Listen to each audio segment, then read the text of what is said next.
Hola, buen día, ¿cómo estás vos? Bien, bueno, sé que estás doblando en dos ruedas, como decimos nosotros, te sacamos de una reunión, así que rápidamente imagino que habrá tomado nota de las declaraciones anoche en un programa de tele sobre el tema del presidente electo Javier Milei. Te pido, en tu caso, como titular o referente de una organización de beneficiarios del crédito U, una reflexión sobre lo que dijo el presidente.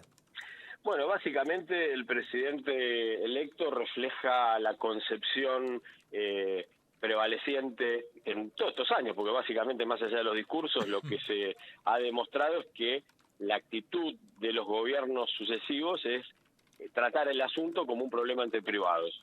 Entonces, Milei fue muy explícito en ese sentido, diciendo que la gente asumió un riesgo Sí, y que se tiene que hacer cargo de ese riesgo, porque si no hubiera tomado otro tipo de crédito con tasas más altas y la gente no lo hizo. Lo que me parece que Milei omite, al igual que las apreciaciones de los gobiernos anteriores, porque la realidad es que no lo han solucionado el problema, claro. es que hubo una política de Estado en donde se promovió estos créditos, en donde se hizo mucho hincapié en que se iba a luchar y se iba a vencer a la inflación y se promocionaban todas las proyecciones, inclusive con información y publicidad oficial del Banco Central, en donde hablaban de las proyecciones futuras y de que estos créditos jamás iban a superar el 25% en la relación entre la cuota y el ingreso de los tomadores, y esto se ha desmadrado terriblemente. Entonces, acá entra en juego un tema todavía distinto, porque en otros momentos al menos se discutía la posibilidad de que el Estado buscara la forma de poder compensar esta distorsión entre la evolución de los salarios y la evolución de la cuota, producto de la inflación, y en este caso, claramente con la nueva filosofía económica detrás del presidente electo, descarta cualquier tipo de intervención, mediación o moderación que pudiera hacer el Estado.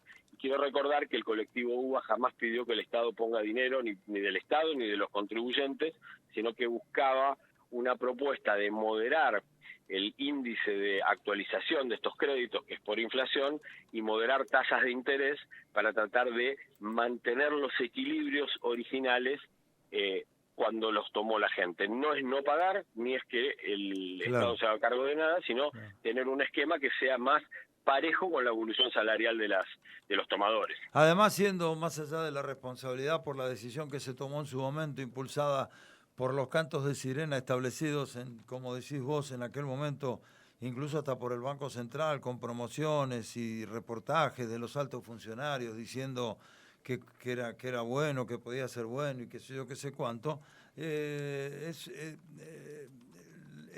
la relación entre los privados, claramente, una vez más, se corta por lo más débil, digamos, no se ataca acá la ganancia del sistema financiero, del sistema bancario.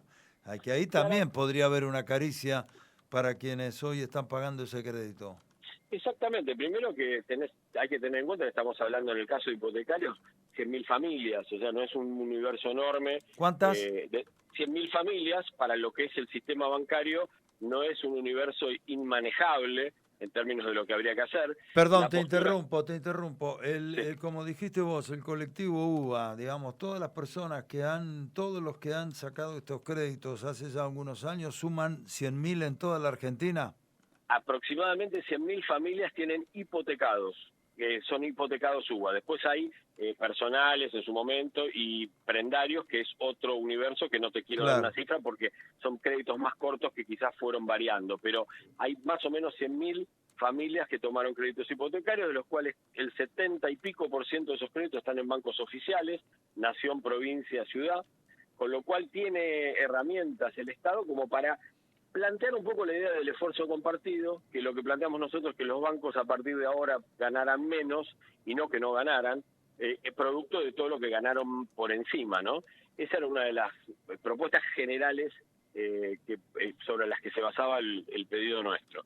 Y por otra parte, lo que es importante entender es que la situación es crítica en muchos casos y puede ser un problema adicional a la crisis que estamos viviendo económica, y sería muy bueno tratar de atenuarla. El gobierno de Macri, cuando estaba terminando, en la época previa al balotaje, había hecho promesas, primero que había congelado, que entendía que el problema se estaba poniendo muy complejo, por eso congeló cuota, hizo una serie de medidas temporales y prometió en campaña del balotaje que si ganaba la reelección iba a pasar a un sistema vinculado a la evolución salarial. Bueno, no ganó, no lo hizo, pero los antecedentes están de un gobierno que no es el actual, ni es un gobierno de izquierda, sino que ya desde ese entonces se reconocía que era un problema, y me parece que sería sensato que se lo pusiera como problema, como para intentar buscar algún camino alternativo. Te hago la última pregunta. ¿Qué van a hacer Sí. entonces frente a esta definición que viene de hace rato? Unos porque no lograron la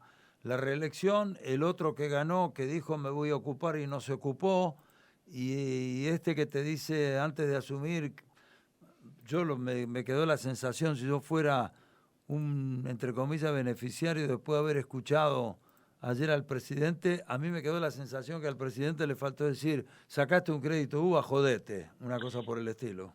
Lamentablemente comparto tu diagnóstico, siento que esa es la postura oficial, y bueno, la que queda en el ámbito de la democracia es seguir reclamando, tratando de concientizar, pero evidentemente frente a esta tesitura, evidentemente no hay mucho optimismo por delante.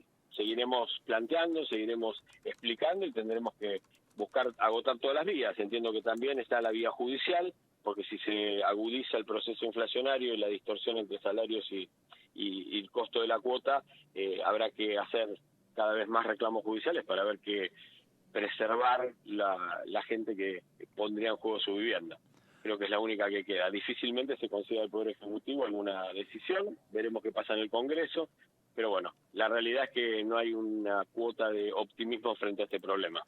Muchísimas gracias por habernos atendido desde Bahía Blanca, te saludamos, ¿eh?